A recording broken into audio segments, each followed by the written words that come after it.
మంచిర్యాల జిల్లా మేదరిపేటలో హృదయ విదారక దృశ్యం.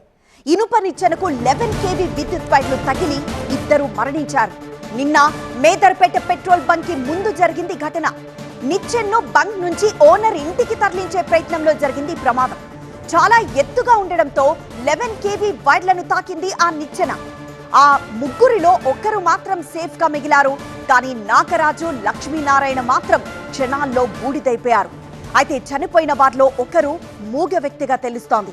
కనీసం డెడ్ బాడీగా అయినా వాళ్లను మిగిల్చాలని ఆ మూడో వ్యక్తి అనేక ప్రయత్నాలు చేశాడు. కరెంట్ షాక్ ధాటికి చేసిన ప్రయత్నాలన్నీ విఫలమయ్యాయి. కళ్ల ముందే ఆ ఇద్దరు బూడిదైపోయారు. మృతులిద్దరూ స్థానికంగా ఒక హార్డ్వేర్ షాప్ లో పనిచేస్తున్నట్లుగా గుర్తించారు.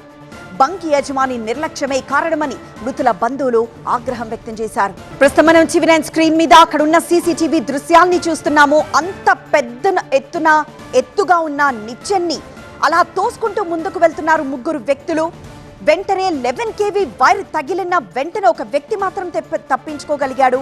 మరో ఇద్దరు అలా ఆ నిచ్చెను పట్టుకొని వేలాడిన క్షణాల్లోనే కాలి బూడిదైపోయారు. అప్పటికి ఆ మూడో వ్యక్తి వాళ్ళని పక్కకి నెట్టే ప్రయత్నం చేసినా ఏమాత్రం వాళ్ళని రక్షించలేకపోయాడు. అలా కాలి బూడిదైపోయారు ఆ ఇద్దరు వ్యక్తులు. ఇనుప నిచ్చెనకు 11 kV విద్యుత్ వైర్లు తగిలి ఇద్దరు అక్కడికక్కడే చనిపోయారు. ముగ్గురులో ఒకరు సేఫ్, కానీ నాగరాజు, లక్ష్మీనారాయణ అనే ఆ ఇద్దరు వ్యక్తులు మాత్రం క్షణాల్లో కాలి బూడిదైపోయారు. కనీసం డెడ్ బాడీగా అయినా వాళ్ళని పక్కకి తీసుకొచ్చే ప్రయత్నం చేశాడు మరో మూడో వ్యక్తి. కానీ ఆ ప్రయత్నాలన్నీ విఫలమయ్యాయి. అక్కడికక్కడే బాడీ కాలి బూడిదైపోయింది. కరెంట్ షాక్ దాటికి చేసిన ప్రయత్నాలన్నీ విఫలమైపోయాయి. ఇలా కళ్ల ముందే కాలి బూడిదైపోయారు. మృతులిద్దరూ స్థానికంగా ఒక హార్డ్వేర్ షాప్లో పనిచేస్తున్నట్లు గుర్తించారు.